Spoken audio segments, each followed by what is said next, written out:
Tere õhtust, meediakriitika alustab taas ja meile jääb selja taha nüüd selline meedianädal, milliseid meenub meie tegutsemise ajaloo jooksul suhteliselt vähem. Meil on nii palju materjali, et jumal halastagu, me ei jõua seda lihtsalt läbi käia mingit muud moodi, kui et me peame tänase saate jaotama kaheks ja ühe saate asemel paraku tuleb leppida vaatajal kahega. Lihtsalt ei mahu ära. Ja nii on. Et selleks, et aega kokku hoida, läheme kohe teemade juurde ja meil on täna siis esimese poole saatest moodustab sissejuhatus, kus üksinda on juba vist kas 7 või 8 teemat. Nii et meie esimene teema siis, kui asuda nüüd möödunud nädala sellisemaid kõige õõvastavamaid meediatekste analüüsima, siis on pilt meie selja taga. Nimelt on siis mittetulundusühing Slava Ukraini saanud endale, nagu teame, siis vaevlevad nad praegu rahasegaduste käes ja ei ole juhatusega rahul. On otsustatud, et juhatus on saanud siis uue liikme, kes aitab kahtluse alla sattunud segastes rahaasjades usaldust luua. Ja selleks usalduse tekitamise garantiks on toodud siis väärikas endine riigiametnik Marika Priske, kelle kohta me oleme saanud lugeda meediast erinevaid asju ja siin siis mõned näited. Ega siin midagi imestada ei ole, kui organisatsioonil on kapoga tekkinud probleemid, mis siis teha? Tuleb leida spetsialist, kes on kapoga enne asju ajanud, on olnud sarnases olukorras, on tulnud eluga välja ja päästab nüüd siis ka Slava Ukraini ja põhimõtteliselt kogu lääne demokraatia. Nii et selline Tefloni inimene. Nii Teflon ei ole olnud, et oleks suutnud kantsleri kohale püsima jääda, et need skandaalid on teda paraku kantsleri ametist ära viinud. Aga ütleme, sealt see kogemus tuli. Igal asjal on hind. Et selles mõttes ikkagi väga, väga väärtuslik töötaja. Sellise kogemuse pagasiga teist kantslerit ma praegu ei oskagi nimetada. Kindlasti on, aga ei oska nimetada. Skandaalide kogemuste pagas siiski on suur. On suur. Ja selles mõttes inimene on valmis väljakutsetega tegelema, talub, kuidas see on siis avalikkuse tähelepanu, stressi, erinevaid pingeid. Uurimisega, ka võimalike kriminaaluurimistega, praegu on ka kapos uurimine käimas. Nii et sellega kaasnevad võib-olla ei saa maohaavu nagu normaalne inimene selles olukorras. Ei kuku aknast alla. et kindlasti nüüd läheb hästi. Kiitus, osav liigutus, läheme meie kohe edasi, skandaale nii palju ja kõiki asju, et muidu me jääksime ajahätta ja järgmine asi, mis siis juhtus eelmisel nädalal, õigemini alles kas täna, meie siin, siis kui meie seda saadet salvestame ja juhtus see, et ai, kinni on peetud, õigemini vähemalt kahtlustus esitatud, vist ka kinni peetud politseijuht Elmar Vaher, keda kahtlustatakse kelmusele kaasaaitamises, korruptsioonis täpsemalt ilmselt siis nimelt vormistas ta tollijuht Erik Heldna näilise politseisse tööle. Erik Heldna ei ole ainult tollijuht. Erik Heldna oli endine kaitsepolitsei peadirektori asetäitja 8 aastat. Nii et on töötanud ka sõjaväeluures ja selle kohta ei oska midagi öelda. Et esimene asi, mis meenub paraku on see, kuidas üritas siis EKRE, täpsemalt toonane siseminister Mart Helme ja rahandusminister Martin Helme ametist usalduse kaotamise tõttu Elmar Vaherit vabastada, kuid nii kui see pihta hakkas, tabas siis Helmeid meediarünnak ja siin mõned meenutused meediast. Helme üritas võimupiire ületades politseijuhti vallandada sellise hukkamõistva pealkirja pani Urmas Jaagant.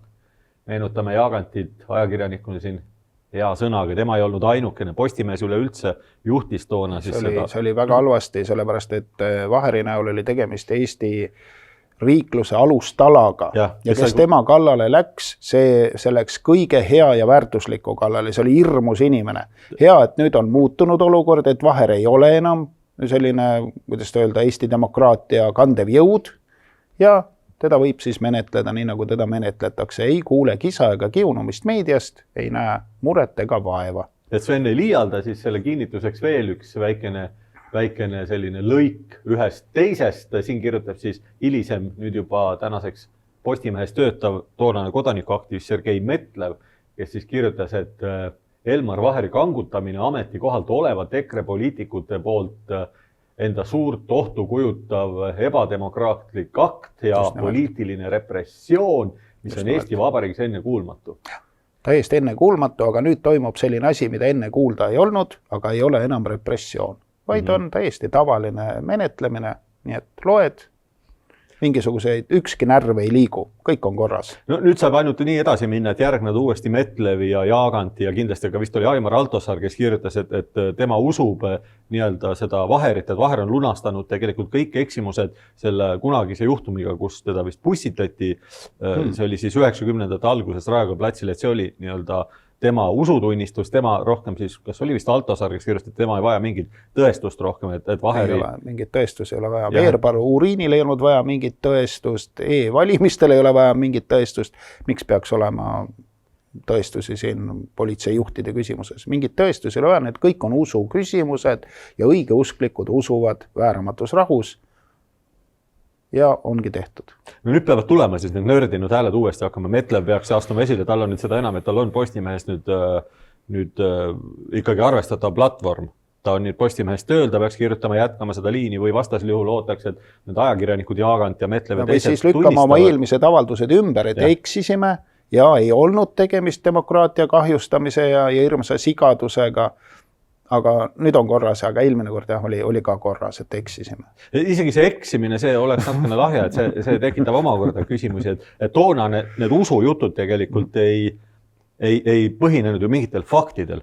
Et need inimesed ikkagi tulid lagedal sellise jutuga, et põhimõtteliselt me peaksime uskuma pimesi ja küsitavaks jäi nüüd see motivatsioon, et juhul kui nüüd nad seda juttu, nagu seda hoiakut mingil põhjusel muudavad, siis minul jääb nagu arusaamatuks, et mis see sellisel juhul see motivatsioon oli siis või mis see motivatsioon on nüüd? Mina arvan, et Vaher lihtsalt on muutunud vahepeal. Et Vaher on muutunud. Ja, et Vaher oli enne väga normaalne inimene, aga see vahepeal juhtus temaga kuidagi, ta muutus täielikult.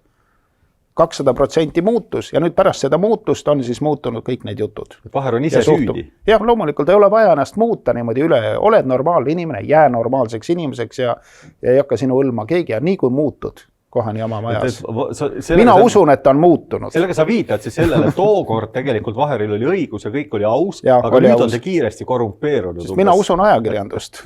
Mina usun ajakirjandust. Väärikad ajakirjanikud on kirjutanud, kõik oli nii nagu oli ja nüüd kirjutavad või ei kirjuta. Ja see on ka ainukene loogiline seletus või ainult mina ei usu, et ajakirjandus on muutunud. Ajakirjandus on ikka see sama, mis ta on. No kõik need, kes usuvad ajakirjandust, need peavad jõudma sellele järeldusele, mille sa kohta sa just näitad. Mina usun. Mina ei usu ja minul on muidugi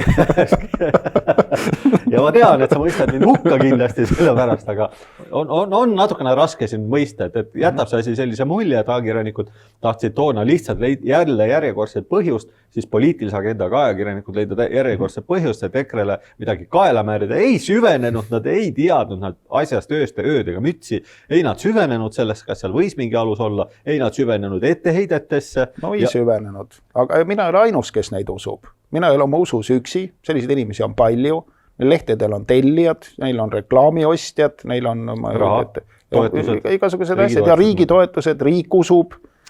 Ja kuidas me siis ustava riigi kodanikuna ja sellise, kuidas öelda, ikkagi sotsiaalse olendina üksinda lähen tänavale ja ütlen, kõik te olete idioodid ja lurjused, te usute ajakirjandust. Ei. Te olete normaalsed inimesed, usute, mina olen ka siin, üritan vähemalt uskuda, ühte lugu ikka usun. No mis lambas saaks, kui lammas niimoodi põgeneks karjast ja üks lammas deklareeriks, et ma saan ise hakkama, jätke nüüd rahule, ärge tulge mulle järele, ma lähen metsa, ma leian vaarika välja, et ma murran mõne jänese maha kui vaja. Karu sööb ta ära. Jah, karu sööb ta ära, nii et lammas peab ikkagi jääma karja. No oli, kuidas oli, et kokkuvõte on see, et ajakirjanikud, kes võtsid selle jälle aktiivselt poole, paugutasid ikkagi 100 puusse ja nüüd istuvad nad vaikselt nagu kuldid rukkis.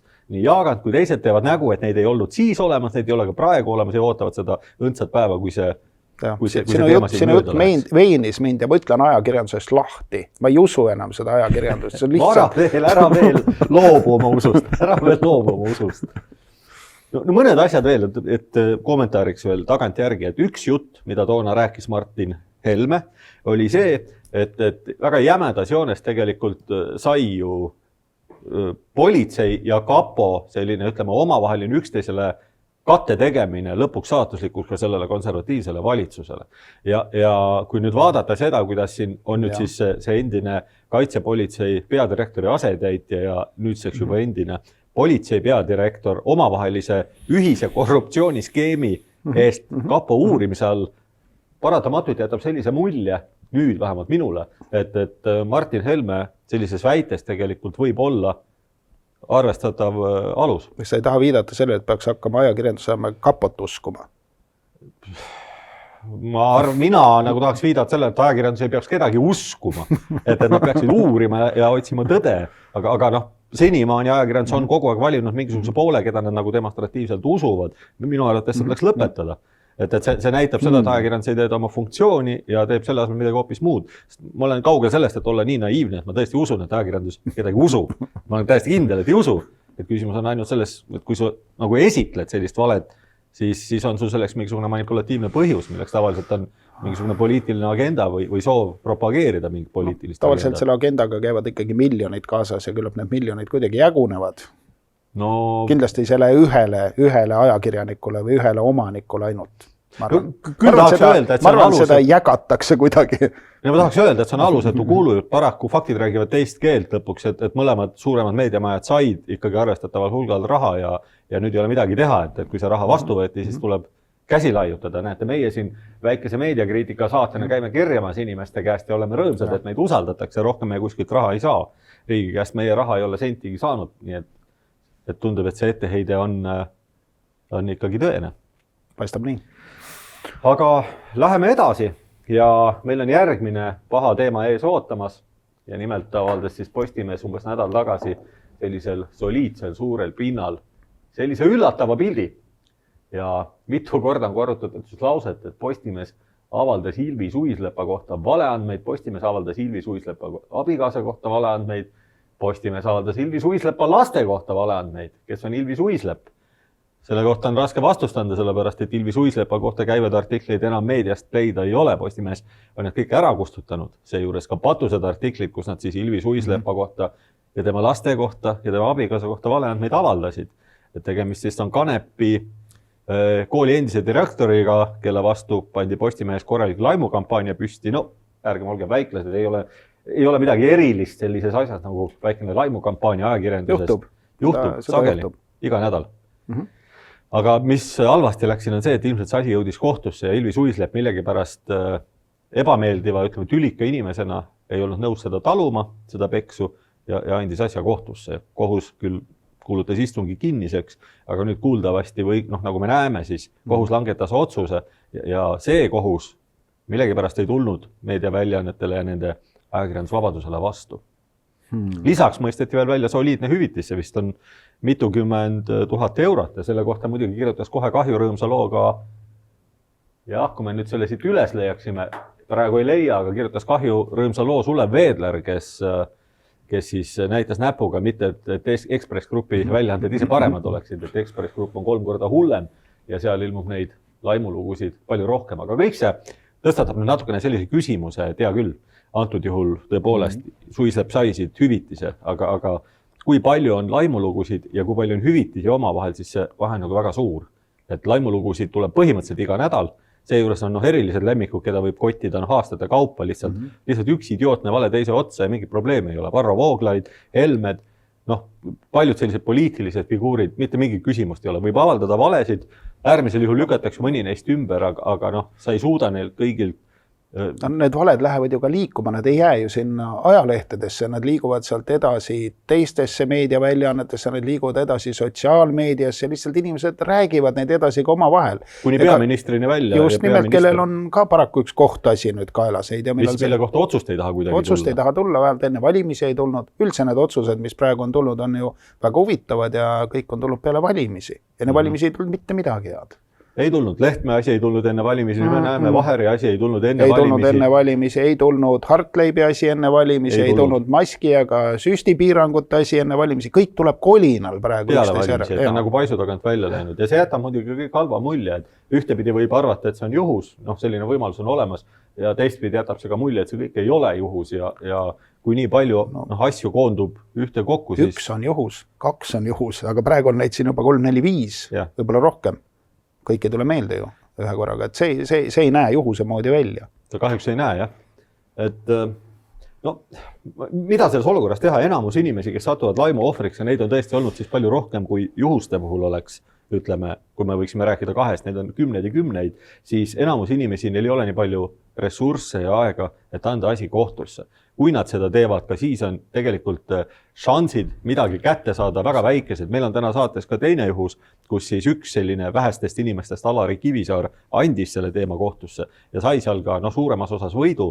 Kohustati siis teda laimanud, mis ta nimi oli, Katrina Raiend, mis iganes, maksma talle üle 4000 euro, mis tegelikult on tõenäoliselt maksis nii-öelda kattis peamiselt õigusabikulud ja tegelikult Kivisaar ise oma maine rikkumisest ei saanud mitte midagi põhimõtteliselt. No või siis väga väikese summa nagu härra Vooglaid 300 oli vist siis hüvitis. Jah, et ka Hartlebilt laekunud, doktor Hartlebilt, nagu ta kirjutas oma panga ülekande selgituses, et doktor Hartleb siis kandis 300 euro. Et selline aastate pikkused kohtus käimised, 10 000, ma ei tea, suurusjärgus 10 000 eurod, mis on kulutatud aeg, närv ja siis lõpuks päädib sellise 300 kroonise, ma ei tea, mis ta siis on, kahjutasu või ma ei tea, kuidas ta juriidiliselt siis nimetatakse. Ja kas hüvitis või mõistetakse tõesti lihtsalt välja, siis õnneks vist Vooglaiu puhul on niimoodi, et on tulemas või õigemini tulevad need õigusabikulud veel arvestatakse kokku ja siis need peab vist hüvitama sellele 300 lisaks Hartleb on lootust, et need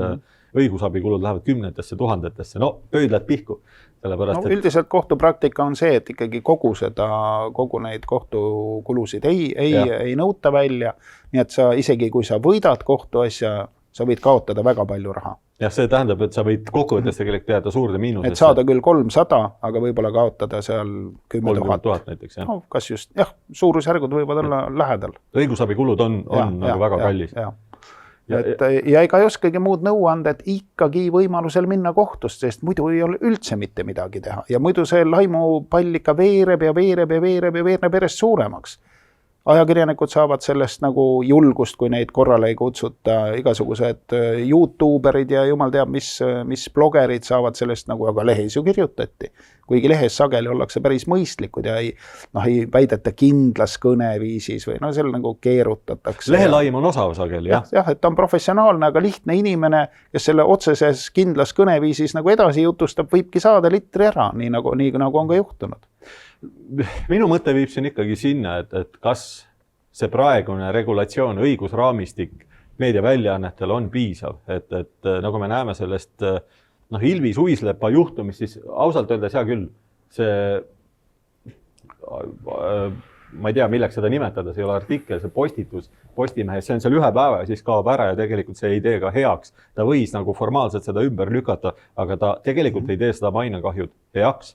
Ja samamoodi see võib olla, ütleme, 20 000 eurot, ei pruugi paljudel juhtudel tegelikult olla adekvaatne kompensatsioon, kuid peamine on see, et enamus juhtudest jääb ilma õiglase käsitluseta ja enamustele inimestele ei kompenseerita põhimõtteliselt mitte midagi. Enamus inimesi ei saa kohtusse minna, neil lihtsalt pole seda raha. Või ei ole ka seda jõudu maadelda selle hingetu masinavärgiga, mis ikkagi on karistus nii või teisiti. Kas sa võidad või kaotad selle alanduse ja närve sööva ja tervist rikkuva asja teed sa läbi. No ja kuidas see siis läheb, ei ole sugugi kindel, et see alati sinu kasuks laheneb, isegi kui see tundub olevat väga nagu realistlik ja võidetav kohtuasi.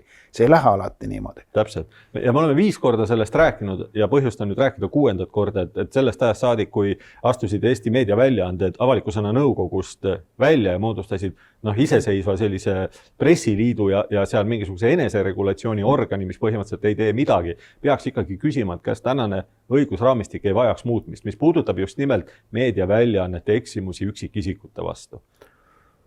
No kindlasti peaks see kuidagi mõistlik olema, aga üks asi, mida igaüks saab teha ikkagi, ärge lugege laimavaid ajakirjandusväljaandeid, ärge lugege neid. Neid ei ole vaja toetada oma klikkidega, oma lugejanumbritega, oma tellimustega. Seda kõike saab ju ära hoida.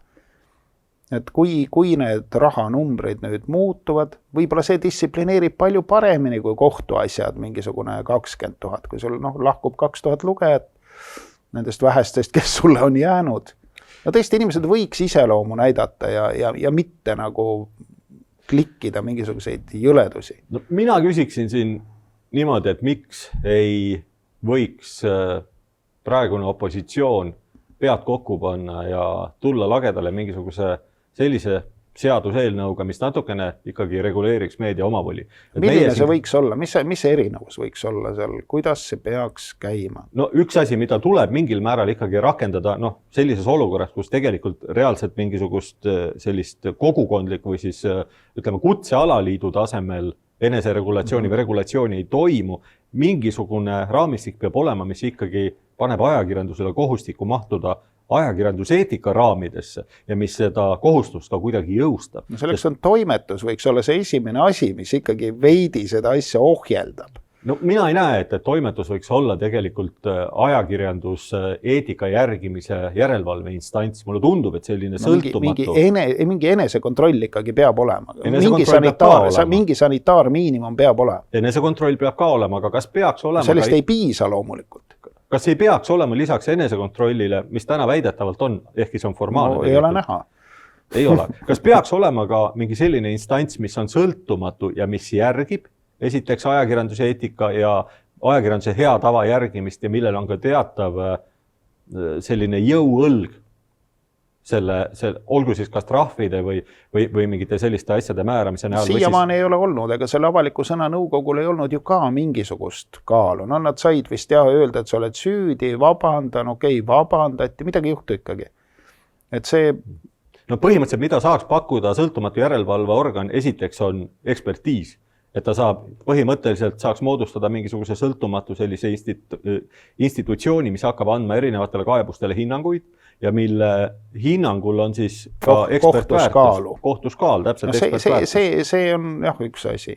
Et see suurendaks märgatavalt tegelikult erinevate kohtuasjade perspektiivi, et kui sul on eksperthinnang kaasavõtta, mis ütleb, et ja see eksperthinnang on näiteks sõltumatu teiseks kõrgel tasemel, oletame, et ta ongi, ütleme, 2-3 erineva ajakirjanduse eriala, ütleme, teadlase või praktiku poolt kokku pandud. Teoreetiliselt on see võimalik, aga nüüd kuidas see nüüd välja võiks tulla, et kuidas sinna sattuvad nüüd need inimesed, kes ongi erapooletud, kui nad ajakirjandusse ei satu ajakirjanikena, kui nad ei satu toimetustesse toimetajatena. No ma ei saa aru, kuidas see saab minna niimoodi, et kui kõik on läinud juba halvasti, kuidas see saab minna hästi, kui ta siiamaani ei ole hästi läinud, see vajadus on ju kogu aeg olemas olnud. Alternatiivne võimalus oleks see, et tuua lauale uuesti vajadus vähemalt ütleme laimu kui nähtuse osalise taaskriminaliseerimise võimalus. Et kunagi oli aeg, kui laim oli meil kriminaliseeritud, aastaid ja aastaid tagasi otsustati laim kui nähtus dekriminaliseerida. Kas ei oleks põhjust vähemalt opositsioonipoolse seadusandliku algatusena hakata arutama seda, et näiteks meediaväljaannete laim üksikisikute vastu teatud määral kriminaliseerida? Võiks üritada, aga ma arvan, et meil on praegu palju hullemad probleemid. Meil on üldise sõnavabaduse probleem, kui meil tahetakse vaenukõnet teha, mis on täielik voodoo, täielik sõnavabaduse piiramine. Kui palju meil on tulnud tegelikult meediaalast seadusandlust üldse, sealhulgas opositsioonilt, et EKRE, Isamaa, paljud kurdavad tegelikult, käivad silmad peos, eks ole, ujumas vees nii-öelda ja kurdavad selle üle, et meedia teeb neile ülekohut ja ilma kahtluseta teeb ka, aga mida selle vastu ette on võetud? Ega ma ei näegi, et midagi väga oleks ette võetud. Sest ei saa ju öelda, et mitte midagi ei ole võimalik teha, et ärme EOS üldse tegelegi. Ma arvan, ma ei ole ka nagu õige inimene nõu andma. Ma arvan, et probleemidega üldiselt, ega ainult Eestis ei ole probleeme. Probleeme on igal pool maailmas ja neid on olnud 100 aastaid, et kindlasti on leitad erinevaid lahendusi. Et kõigepealt tuleks üle vaadata, milliseid lahendusi on üldse leitud. Ja vaadata, kas nendest mõni sobib, kas mõnda annab mugandada, kas mõnda annab üle võtta ja kas mõne põhjalt annab edasi arendada midagi. Ma arvan, et see on kõige lihtsam, aga ma ei ole tõesti nagu selle ala inimene, et ma ei oska nagu, ei saa ka nagu kogu aeg sõdida ajakirjandusega, kuigi see sõda käib, sest ajakirjandus sõdib ju väga, väga paljude asjade elunähtuste vastu, põhimõtteliselt kõige mõistliku ja traditsioonilise vastu. Et üks pool on nagu sõjas ja teine siis peab nagu hakkama mõtle, mida teha. Sõda on tegelikult see teine asi, sõjale vastatakse sõjaga, see ei ole nii, et ma ei tea, venelased tulevad maale ja sa annad kohtusse.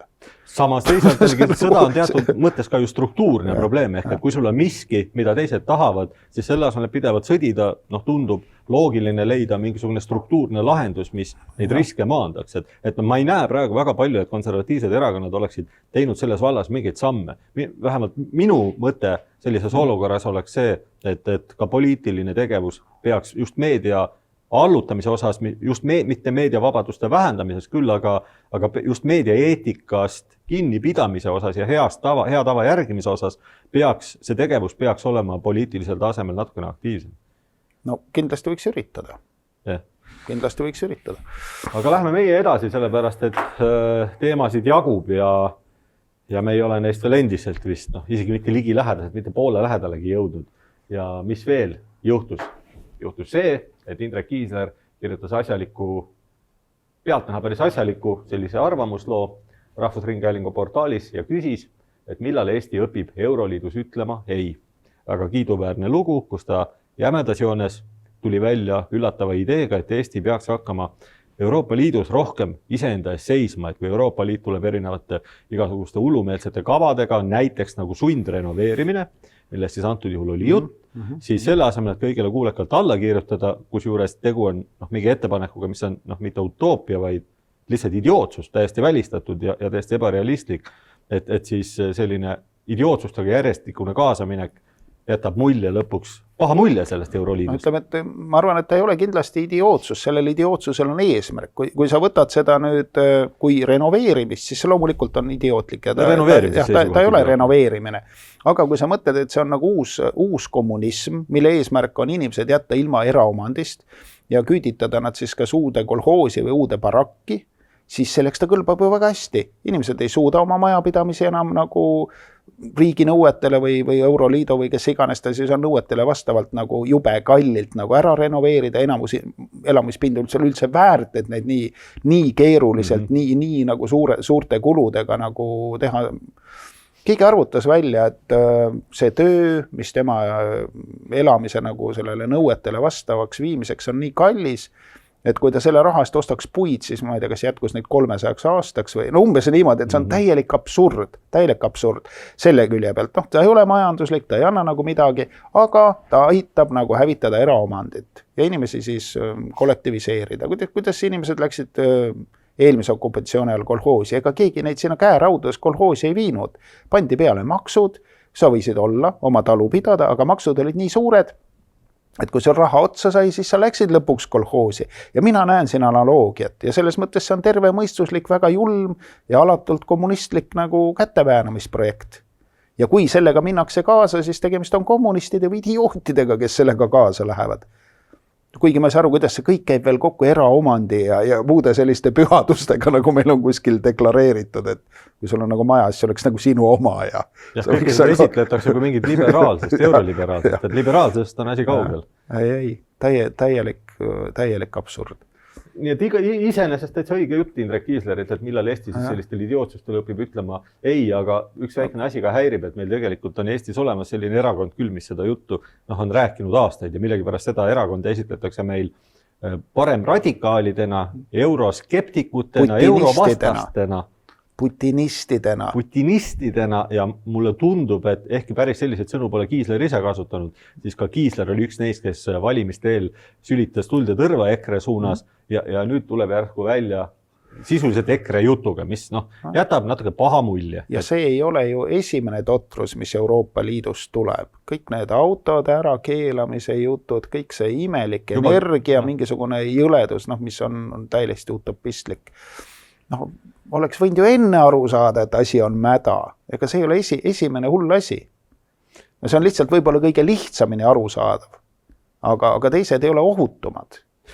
Ajakirjaniku ees oli ju tegelikult kogu aeg valik, et kui valimisteel oli võimalus süveneda sellesse, mis on erakond EKRE laiemalt programmilised seisukohad, mis on nende vaated konkreetselt Euroliidu osas ja kui seda oleks Indrek Kiisler teinud, ta oleks saanud nii-öelda selle sama mõtteavaldusega tulla oluliselt varem välja. Selle asemel aga keskendus ta mingisugustele suvalistele kontekstist välja rebitud repliikidele ja võib-olla ei käinud ise, aga toetas sellist praktikat, kus käib rida inimesi kuulamas mingid saadet siin, mis oli Räägime asjast ja otsib sealt siis Mart Helme mõnda üksikut sõna libastumist, et siis peale seda kellata, kuidas see EKRE on kohutav erakond, mille seisukoht on selline, et ei, need ei ole seisukohad, EKRE seisukoht on just nimelt olnud alati see, et Eesti peaks küll jääma Euroliidu liikmeks, kuid hakkama senisest oluliselt rohkem seisma oma huvide eest ja ennekõike lähtuma meie põhiseadusest ja Eesti vajadustest. Aga siin on tehnilised küsimused, kas see on üldse võimalik?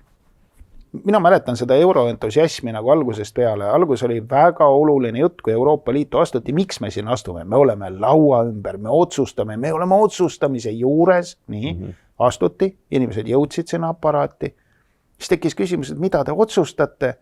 Siis no see päris nii ei käi, et me otsustame, aga teate, kuluaarides, me seal koridorides, kuluaarides, me ikkagi, me ei ole seal, oleme küll laua ümber, me midagi seal teha, me seal laua taga, kuskil nurga taga, me ajame seal asju. Aga tegelikult nagu midagi ei juhtunud. Ja siis oli üldse pikk vaikus ja mingil hetkel hakati rääkima, tegelikult ei saagi.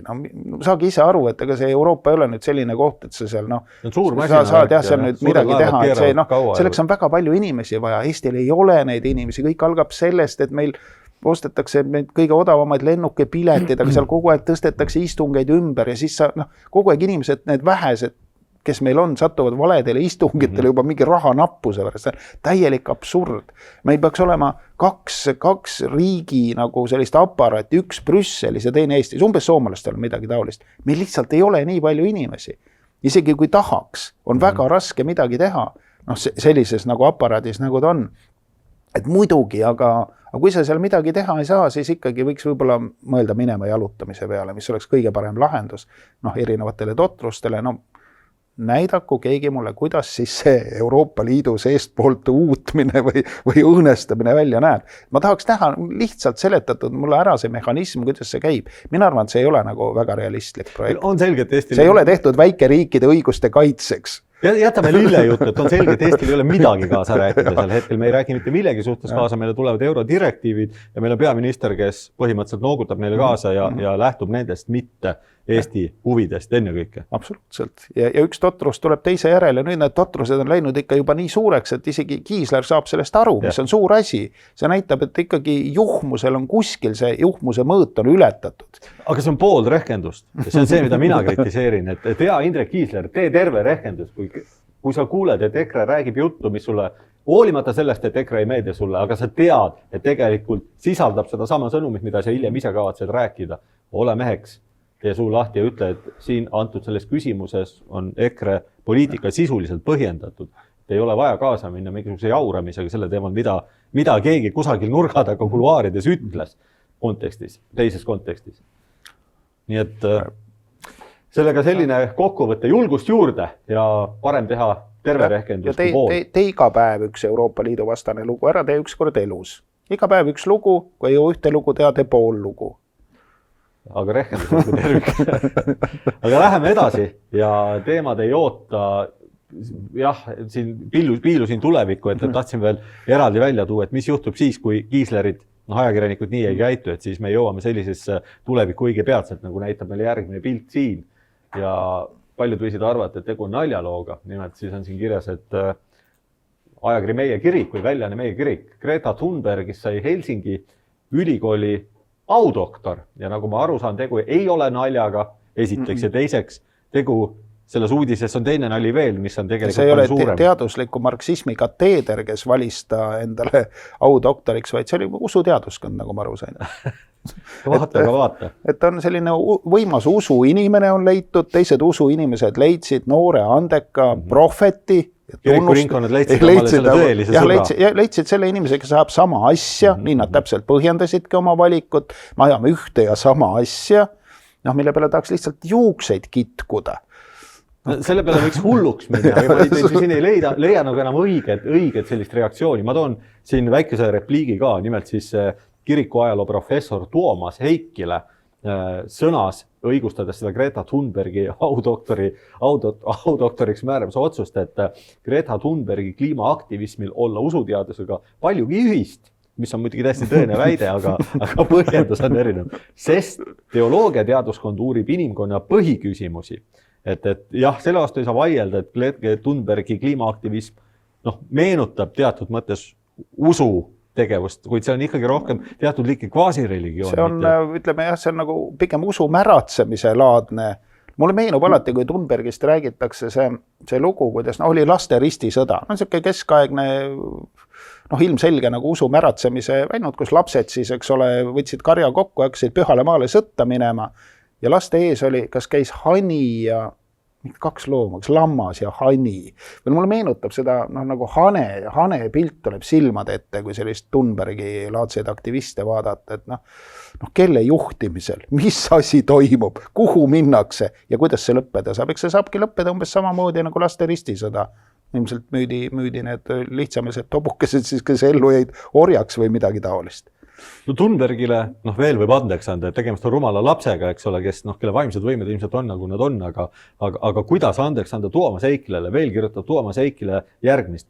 Tänapäeva suurimad ohud, nagu kliimamuutused, looduse hävimine ja sõjad, on inimese tekitatud probleemid, mida püütakse lahendada sümptomite mõjutamisega.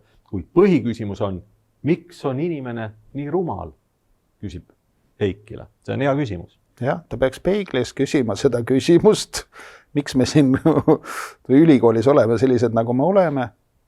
Ja tõesti, kui inimesi juhivad Grete-sugused tegelased, siis ilmselt see küsimus on väga õigustatud. Ja, aga ta vist ei mõelnud seda. Vist mitte. Ma arvan, et ta ei oleks seda audoktori asja heaks kiitnud, kui ta oleks saanud aru, mis toimub. Kui Soome kristlikud ringkonnad leiavad vasakaktivistis või siis vasakäärmuslikus lapseaktivistis endale liitlase, siis sellel päeval nähtavasti võib Jumal mõelda, et Soome, ütleme tema jüngrid Soome riigis on keerulises seisus. Seal tuleks investeerida piksevarrastesse võimalikult kiiresti ja võimalikult palju. On aeg. Soovime jõuda siin Soome kristlikele ringkondadele, te olete tõsisele eksiteele sattunud ja sekti liidreid ja usu äärmuslasi ei saa ikkagi nüüd esile tõsta. Jah, audoktoritena. Aeg on oma hinge eest oot kanda ja hüvad soomalaised. Et ei tämä nüüd ole ihan ok, mida me siin nüüd katsemme. Joho, mutta lähme meie siin tagasi Eesti saate juurde.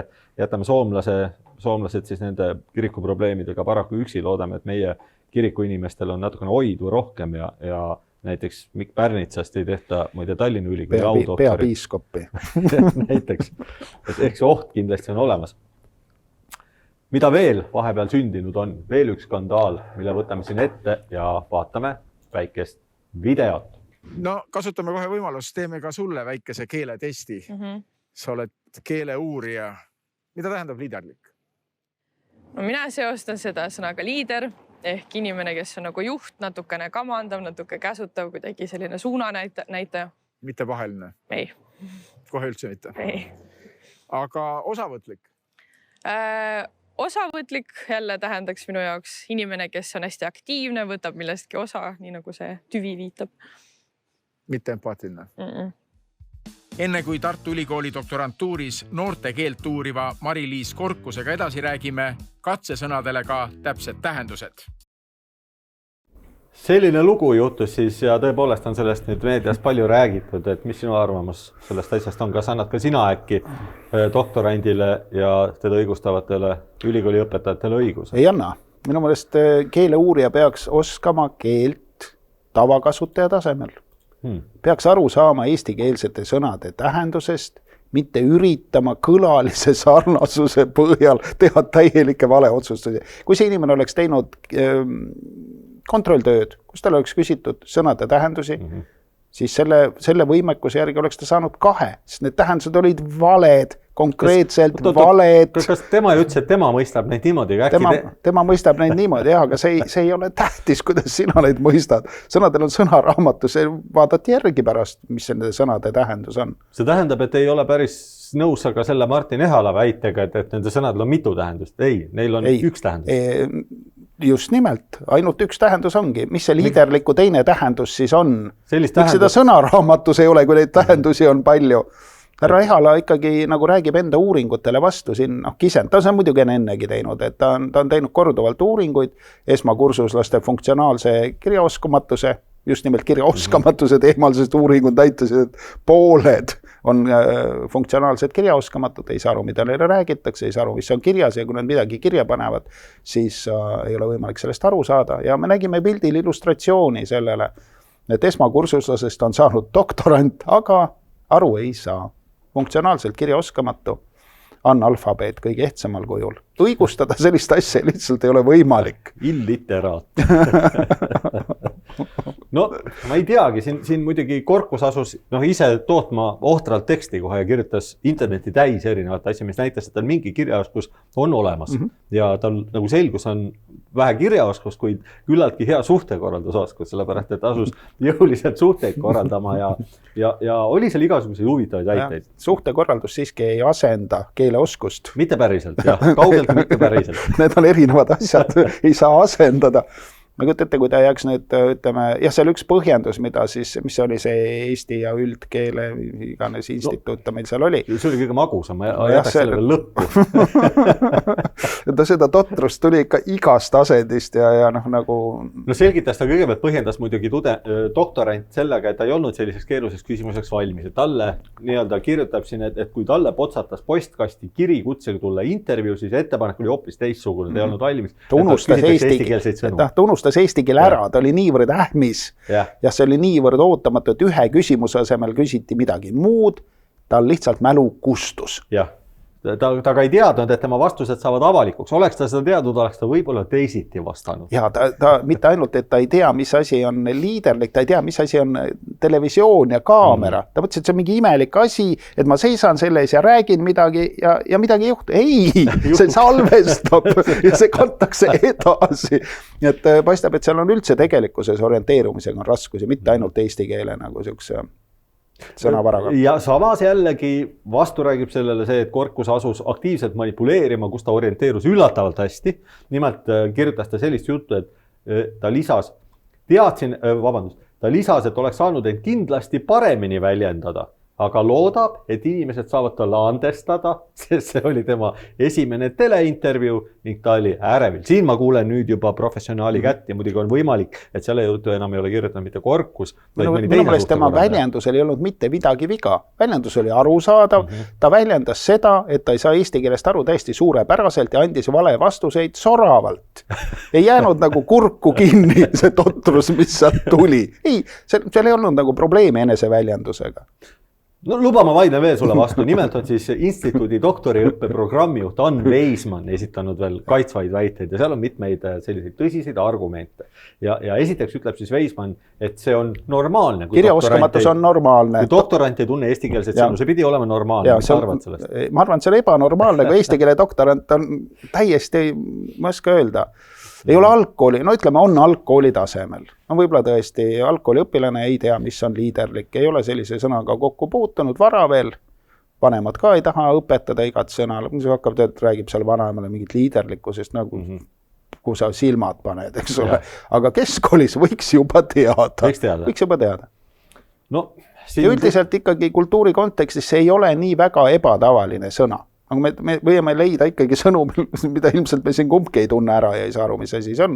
Eesti keeles on miljon sõna ikkagi. Luba ma kontrollin seda. Kõigepealt ma küsiksin sinult, mida tähendab, hea Sven, selline sõna nagu konditsioneer? No konditsioneer, see on nagu põhjapõder, aga teistmoodi. Nagu kondimootor seda. Jah, ta on nagu tüve, sõna tal on neer, seal on neer. Neerud on kondid. Jah. Nagu põhjapõder põhimõtteliselt. Põhjapõdra moodi, aga mitte põhjapõder. Kõik mõistlik. Mida tähendab näguripäevi nägema? See on sõnast tüvest võib-olla nägus. Nägu, jah, kas nägus või nägemine, tüvi, jah. Et sellised, võib-olla see tähendab kinos käimise päeva, eks ole, inimene midagi näeb, kus ta ikka kinos see läheb, seal näeb, no siuke, jah, see on kinokülastaja argipäev. Õige. Ja veel küsimus sulle, et kes on metropoliit? No metropoliit, see tüvi viitab metroole ja poliitrukile. Ühesõnaga, see on poliitjuht, kes siis töötab maa all metroos ja see annab inimestele edasi neid kommunistlikke jutupunkte. No veel paar rasket sõna. Kõigepealt piiskop. Kes on piiskop? see on liiga keeruline. Tüvest piisk. No kopp on see masin, mis kaevab maa sisse auku. Ekskavaator põhimõtteliselt. Ei ole õige. Piiskopp tuleb 2 tüvest siin. Üks tüvi on piisk ja teine on opp, lühend sõnast operatsioon. Et siis see on piiskadena läbiviidav operatsioon. Näiteks nagu Wuhani labades alguse saanud COVID. Happevihm. Happevihm võiks olla piiskopp.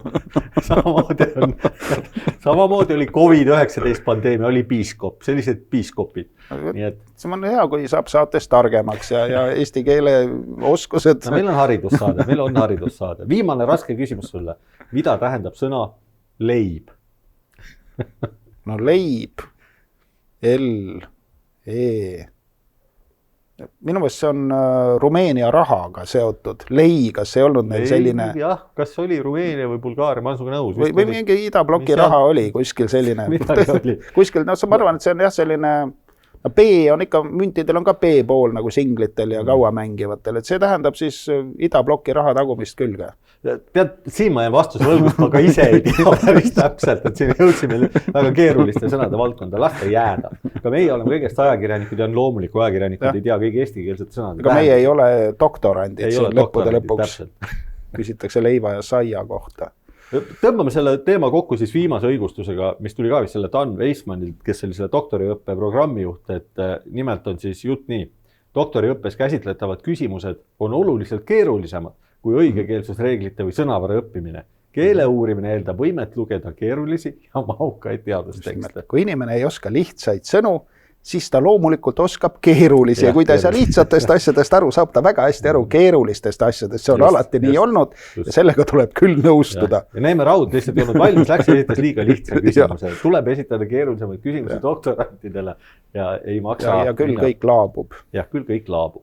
Võtame kokku selle, milles siis on probleem. Kas on üldse probleem? Mulle tundub, et sinu arvates ikkagi on probleem, sa ei lähe kaasa. Oleks nüüd, et üks selline doktorant on välja karanud. Neid on mitu. Emakeelepäeval ERR-i arvamusportaalis üks tädi ja onusõnade uurijas täpselt samasugust segas. No see oli muidugi täis kommunism, mis sealt tuli. Ma saan aru, et pool Eestit koosneb doktorantidest. Et need doktorantid tunduvad olevat ikkagi, et see ei ole üksik juhtum. Et nad näivad olevat ühest puust, ühesuguse kirjaoskusega ja no ütleme, üks on siis kommunistlikum, teine võib-olla vähem, aga ütleme, seletamist on palju ja minule seda ära ei seleta. Siin on nagu 2 sellist teoreetilist probleemi, mulle tundub, et üks asi on see, et doktorant kui illiteraat, kui kirjaoskamatu inimene, eks ole, mis esitab juba terve rea küsimusi selle kohta, et kas tõesti ülikooli selline lävend, kus võetakse, ütleme, filoloogia vastu on liiga madal, rääkimata doktorantuurist või mida seal siis õpetatakse, kui inimesed sealt jõuavad doktorantuuri nii, et nad ei tunne suhteliselt elementaarseid eestikeelseid sõnu. Et see on nagu üks küsimus. Ma arvan, et seal õpetatakse feminismi, kliimamuutust, valgete ülemvõimu ja muid selliseid tänapäeval ülikoolis õpetatavaid asju.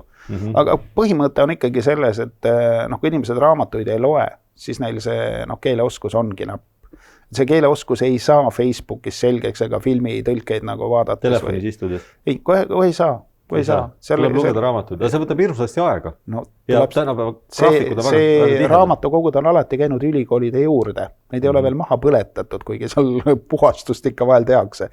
Lugeda, leida mõni, kes loeb. Dostojevski ajal oli 10% kirjaoskaid ja väga head kirjandust tehti. Sai hakkama küll, nüüd tuleb leida see 10% üles, kes on järgi jäänud ja teistega las otsivad teisi väljakutsusi. Saab ju filmi ka õppida.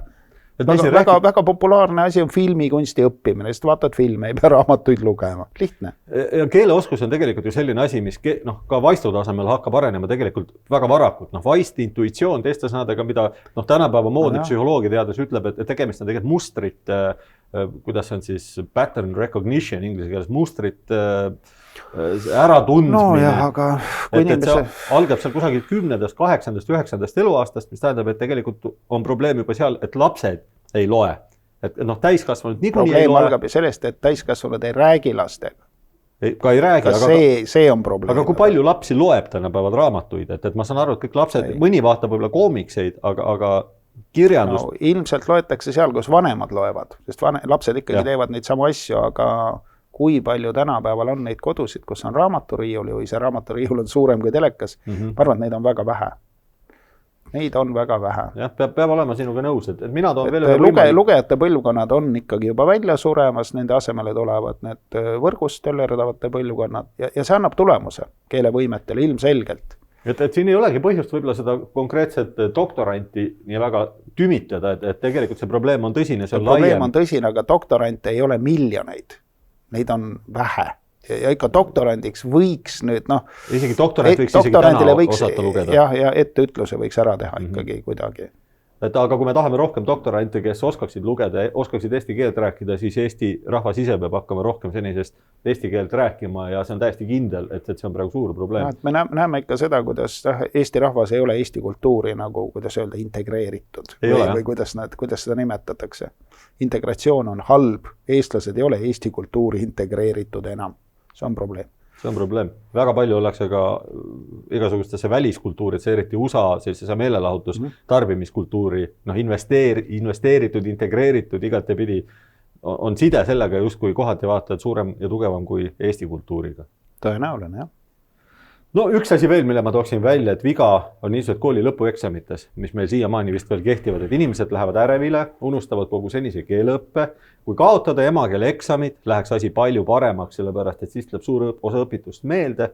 Ja isegi kui inimene ei tea siis keerulisi sõnu, nagu ütleme liiderlik või osavõtlik, meenuvad lihtsamad sõnad, nagu näiteks leib või kass või patriarhaat ja muud sellised. Väga lihtsad sõnad. Ja. Võtame selle teema kokku ja me hakkame jõudma siiski mitte veel päris oma sissejuhatuse lõppu. Ja meie järgmine põgus kõrvalepõige läheb siis sõjaraportite valda, mida me oleme ka kritiseerinud. Nimelt siis sõjaraportite kirjutajad on suured entusiastid ja parandamatud optimistid ja iga päev koidab neis uus lootus, et homme saab seda läbi. Paraku seda ei juhtu ja vahel tekib küsimus, et miks me loeme realistlike uudisraportite asemel pigem selliseid optimismist, ülearusest optimismist pimestatud, ütleme, soovunelmaid. Et mingil hetkel inimesel võib tekkida soov lugeda uudist. Me ei ole uudiseid eriti palju saanud, me sageli saame propagandat. Ja üks näide siin, nimelt on siis kirjutanud sõjavaatleja Henry Blom, kommenteerides möödunud nädala kokkupõrget, kus siis USA luuredroon kukkus merre peale kokkupõrget Vene hävitajaga. Ja kirjutab siin terve rea lapsusi kokku. Üks on selline, et kokkupõrkel USA luuredrooniga oleks Vene hävitaja peaaegu ise alla kukkunud. Ei saa aru, millel see Henry Blomi lennundusala hinnang põhineb. Et ei olnud näha, et oleks hakanud alla kukkuma. Minust ei puutunud ka kokku, mingid videot ju näidati, kus seal... Raske isegi otsustada, isegi kui puutus kokku, siis on nii palju suurem ja lendas minema ja puudub infokild, mis nagu annaks alus sellisele mõtteviisile. Et siin me peame usaldama ainult Henry Blomi aviatsiooni. Midagi head tuleb näha igas olukorras, aga sõjaraporter peab leidma selle optimistliku noodi. No näed, kukkus alla, aga teine oleks ka alla kukkunud peaaegu. No peaaegu kukkuski alla, võib-olla käis seal vee lähedal ära päris, aga viimasel hetkel. Viimasel hetkel pääses. No andis seal veel Henry Blom hulga hinnanguid, et üks hinnang vist oli selline, et Vene hävitaja sooritas, kuidas siis kõlas, Vene hävitaja soovitas USA luuredrooni juures ohtliku ja ebaprofessionaalse manöövri. Kuidas ikka alla saad, kuidas sa drooni alla saad, teed midagi ohtlikku ja ebaprofessionaalset. Mis on esimene mõte, mis pähe tuleb? No see ebaprofessionaalsuse vastu ma muidugi vaidleks, et selle kohta on nüüd video olemas, kus oli näha, et väga suurtel kiirustel kõigepealt 2 korral siis ründas selle kütuse heitega nii-öelda, mis on ikkagi korralik kaskatööritrikk ja peale seda siis rammida ikkagi suhteliselt väike sellist paarimeetrist drooni niimoodi, et enda lennuk jääb terveks, aga kukub see droon merre. Võtame need nagu tulemused kokku, see tundub väga professionaalne manööver pigem. Et see ei tähenda moraalset mingit hinnangut positiivset. Aga ta ikkagi sai droonile pihta. Ta sai droonile pihta ja ta täitis tegelikult oma eesmärgi. Eesmärk oli rünnata seda, ilmselt ka alla kukutada ja see õnnestus. Seega ei saa aru, millel põhineb hinnang, et see oli ebaprofessionaalne, et aga ohtlik oli, selles ei ole vähimatki kahtlust, sellepärast, et tõepoolest sõjamasinad üldiselt on ohtlikud ja kui nad ründavad mingisugust teist objekti, siis sellega nad kujutavad endast teisele ohtu. Nad ongi selleks tehtud, et rünnata ja lammutada. Just.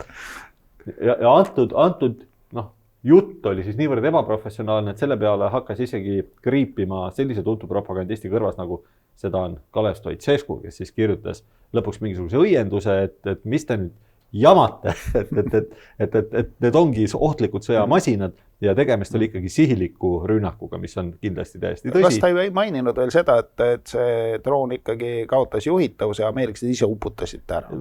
Ilmselt küll jah, sest ta ei tahtnud, tal vist üks laba oli katki ja ta ei oleks enam lennanud, aga Venemaa kindlasti seda läkski teadlikult tegema, need eesmärk oli siis panna selline, ütleme, sümboolne, järjekordne selline väike piiride testimine NATO sellise ühe... Võib-olla üritasid kätte saada, ilmselt saidki kätte, ei tea ju täpselt, ei ole seal vee all käinud, aga on kuulda, et said kätte selle vidina. Ilmselt, kui ei saanud, siis ka saavad, et neil on sellele, Musta merel hetkel vist ei ole seal USA-l nii palju seda sellist kiiresti reageerivat jõudu ja Venemaa, ütleme, sõjaline kohalolek Mustal merel on niikuinii arvestada. Mis selle loo nagu mõte nüüd oli? Oli üks droon, venelased siis tõenäoliselt midagi tegid selle drooniga, see kukkus alla, võib-olla nad said selle kätte või mitte, ka ameeriklaste droon, eks ole, ja nii, et mis see siis nüüd tähendab? Jah, et need kõik on valiidsed küsimused, et me ei saa sellele vastust, sellepärast, et meil ei olnud uudist. Me saime propagandatoote, mis kajastas seda asja täiesti vale nurga alt ja sellise... Kuidas see nüüd juriidiliselt on? Kas nad on sõjas nüüd Ameerikaga või ei ole? Sellest me ei tea mitte midagi. Et ma tahaks teada, mis see üldse nagu nüüd on, mis asi see nüüd on. Venelane siis, eks ole, meie lehed kirjutavad, et nagu NATO ei ole sõjas ja nagu Ameerika ei ole ka nagu juriidiliselt sõjas, aga juba midagi lastakse alla. Et mis siis nüüd toimub, kas see sõda on läinud üle uude etappi või juhtus kogemata midagi, pole tühi asi, ärme teeme välja, mis nüüd saab? Lõpuks tulid selle kohta mingid selgitused siis teistelt härrasmeestelt, aga väga keeruline oli neil nii-öelda toru võtta selle propaganda uudise peale, et see propaganda ikka keskendus täiesti valedele asjadele. Lõpuks selgitati ära, et eks siin siis venelased ikkagi üritavad nii-öelda testida neid piire ja natukene nihutada seda sellist konflikti läve NATO-ga ja pikas jooksus, liiga selget pilti ei ole olnud. Aga siin võib-olla see uudis ei olegi nii tähtis, see tegelik uudis, et peamine on siin see, et ega me tegelikult seda uudist enne ei saanud, kui juba uudis vanaks sai. Meile anti süüa seekord seda propagandatoodet jälle. Et eks sellega tuleb riskida, kui sa neid sõja uudiseid loed, et ei maitse kõige paremini. On nagu on. Nagu surrogaadid ja meie sissejuhatuse täna viimane teema ja me siiamaani ei ole veel jõudnud sissejuhatusest kahjuks eemale. Ja võin lubada, et ta viimane teema ei jää eelmistest lahjemaks. Võtame ette siis slaidi. Välisilm kirjutab Rahvusringhäälingu portaalis, mis on feministlik välispoliitika ja kas see sobiks ka Eestile. Ja loomulikult näeme me siis see pildil ka Eesti Televisiooni parteiorganisaatorit Astrid Kannelit, kes selliseid teemasid siis hoiab järjepidevalt Rahvusringhäälingus suures plaanis ja tema pidas siis seda vajalikuks. Nagu mäletame, Rootsi hiljuti loobus oma feministlikust välispoliitikast, aga põhineb see niinimetatud uudis siis sellele, et ilmus välja Saksamaa välisminister Annalena Baerbock, kes omakorda tuli uudisega, et nemad hakkavad nüüd jällegi juurutama seda sinast feministlikku välispoliitikat. Nii et hea Sven, äkki sa räägid meile lähemalt, millega on feministliku välispoliitiku näol tegu? Feministlik välispoliitika on see poliitika, mida viivad ellu feministlikud riigid, et oma poliitikat siis edasi anda laiale maailmale. Et Saksamaa, me teame, on feministlik riik, kus on feministlik põllumajandus, feministlik meditsiin, feministlik politsei ja feministlikud, ühesõnaga seal on kõik asjad feministlikud. Feministlik julgeolekupoliitika ja et kogu seda feministlikku poliitikat nagu täiuslikuks vormida puud oli veel üks asi, feministlik välispoliitika, nüüd on see olemas ja nüüd on kogu Saksa värk, see ornung on 100% feministlik ja palju õnne neile. Nii, aga kui, et siin ma nüüd tundsin sellist, oli tuntavat irooniat selles selgituses, et kui proovida nagu tõsiselt korra ka seda analüüsida, et kas on selline asi olemas nagu feministlik välispoliitika? Ma ei tea, mulle tundub, et ei ole gynekoloogilist välispoliitikat, ei ole, on lihtsalt välispoliitika. No mis on üldse välispoliitika? Defineerime siis ära asjad selgus huvides. See on mingisugune riik, kes ajab oma asju rahvusvahelisel tasandil, esindab oma huvisid rahvusvahelisel tasandil. Teeb oma asja. Nii, üritame aru saada, mis on selle feministliku välispoliitika siis definitsioon. Ühesõnaga riigi asja tasemel on hakatud ajama mingisugust poliitilist agendat. Feminism on ideoloogia, välispoliitika ei peaks olema ideoloogiaga üldse seotud, ta peaks esindama riigi huvisid, päevapoliitilisi huvisid rahvusvahelisel tasandil. Just, aga selle asemel tehakse mingisugust muud asja. See tähendab, kellegil on peas käinud plõks ja ta ei saa enam aru, mis välispoliitika on ja hakkab tegema midagi muud, mis ei puutu mitte kuidagi välispoliitikasse kui üldse vist millessegi mõistlikkusse tänapäeval enam ammu. Ühesõnaga, tegemist on siis hullus on jõudnud järjekordsesse kontorisse, aktivistid on vallutanud järjekordse institutsiooni ja nüüd võtavad seda üle ja kisendavad kõva häälega ja lõbusasti ja teised aktivistid kisendavad sellele veel lõbusamalt kaasa. Ja Rahvusringhäälingu portaal siis tõepoolest maksumaksja rahast kirjutab, selgitab seda, millega tegemist on nii. Eksitav on arvata, et tegemist on naiselikuma välispoliitikaga või et selle eestvedajaks peab olema naisvälisminister. Feministlik välispoliitika Saksamaa jaoks tähendab võrdõiguslikkust, seismist nõrgemate eest ning ka naiste võrdsemat kohtlemist maailmas, kus elab rohkem naisi kui mehi. Ja siin on tõepoolest, see, mida sa just rääkisid, see on nagu nii selge vastuolu, et esiteks võrdõiguslikkus, mul on nagu raske aru saada, kuidas saab võrdõiguslikkuse printsiipi rakendada välispoliitikas, kus riik seisab mingisuguste tavaliselt pragmaatiliste nagu huvide eest, nagu näiteks mingi kaubandusleppe, et kuidas. Ma saan aru, et nüüd kõik riigid on Saksamaais võrdsed ja Saksamaa on sama võrdne kõigi teiste riikidega.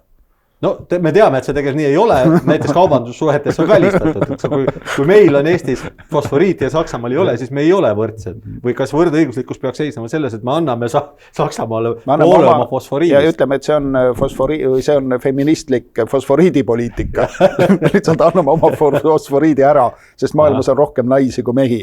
On ju nii? See kõlab loogiliselt. See on kuidagi seotud identiteediga, ma sain aru. Või siis ka välispoliitika on näiteks, ütleme, me näeme ka Ukraina ja Venemaa vaheline sõda, eks ole, teatud mõttes välispoliitika, nagu öeldakse, sõda on poliitika käepikendus, et milline oleks siis selline feministlik sõda või? Lubad tanke, aga ei anna. See on vist feministlik välispoliitika. Seismist nõrgemate eest, oma välispoliitikas Venemaa on nõrgem. Mina olen lugenud sõja uudiseid, Venemaa on nõrgem. Saksamaa on asunud venelaste poole. Nüüd on neil feministlik poliitika, nad on nõrgema poolt. Mul on siin põhimõtteline küsimus, kui Saksamaa välispoliitiliselt suhtleb Luksemburgiga, kas see tähendab, et Saksamaa hakkab esindama Luksemburgi huve? Muidugi, nad on ju võrdsed. Ei, Luksemburg on väiksem, vähemus. Aga kus naisi rohkem on, kas Luksemburgis või Saksamaal? Saksamaal on rohkem naisi, nii et Saksamaa on võrdsem. Saksamaa on võrdsem, aga Luksemburg on väiksem. See läheb järjest keerulisemaks, tuleb tunnistada. Ja veel on siin selgitus, et ikka naiste võrdset kohtlemist maailmas, kus elab rohkem naisi kui mehi. No, nagu me teame, siis kõige ebavõrdsemad tingimused naistel on erinevates moslemiriikides, võib-olla ka Aafrikas, aga kuidas siin on, Saksamaa, see on ju täiesti teine riik. Saksamaa esindab ikkagi enda huve välispoliitikas. Moslemid ja aafriklased on võrdsed, ütlen ma sulle selle peale. Nad on võrdsed, aga nad on võrdsed nii oma riikides kui riikide võrdluses, mis on seal kõigil pistmist Saksamaaga. See on feminism, kuidas sa aru ei saa? Sellest ma saan aru, et see on feminism, ma ei saa aru, kuidas see on välispoliitika, Saksamaa välispoliitika.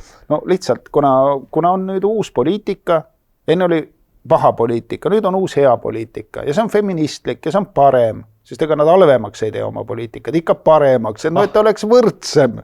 Lõpetage ka te lible oma naljad. See on ilmselge totrus. Selle kohta ei ole midagi öelda lihtsalt, et selline sõgedus nagu, peaks mingi analüüs peaks tulema sealt Kanneli poolt, mitte meilt siin. Me peaksime aru saama, kui ta saate teeb, mitte nii, et kuulad seda õudset jura, kõrvadel on valus. Ja inimene räägib tõsise sirge näoga maksumaksja raha eest sellist kelbast, rahulikult ta püsib seal ametis ja mitte keegi ei küsi mitte ühtegi ebamugavat küsimust. Keegi isegi ei lähe, ei küsi Astrid Kannelilt, kui ilmselt vastutavalt toimetajalt Vaene Maiberg, võib-olla ma ei ole kindel, et tema on selle initsiaator, et küsida Kannelilt, et millest te räägite, mis asi on feministlik välispoliitika? Ja miks siis meil ei ole, kui see nii hea on? Miks meil ei ole feministlikku välispoliitikat? Kui meil on feministlik, kas meil võiks olla ka maskulinistlik välispoliitika? Naisi on ikka rohkem, ei saa ju. Mehel on vähemus järelikult. ei ole võrdne, kui oleks meestega midagi tegemist. Oi. Ja see oli kõige sissejuhatus möödunud nädalasse, head sõbrad. Me teeme nüüd siin esimese saate poolega kokkuvõtte ja olge meie lainel, sellepärast et meediakriitika selle nädala teine saate pool jõuab teieni mõne päeva pärast. Täname kõiki vaatamast ja kohtume peagi. Nägemist.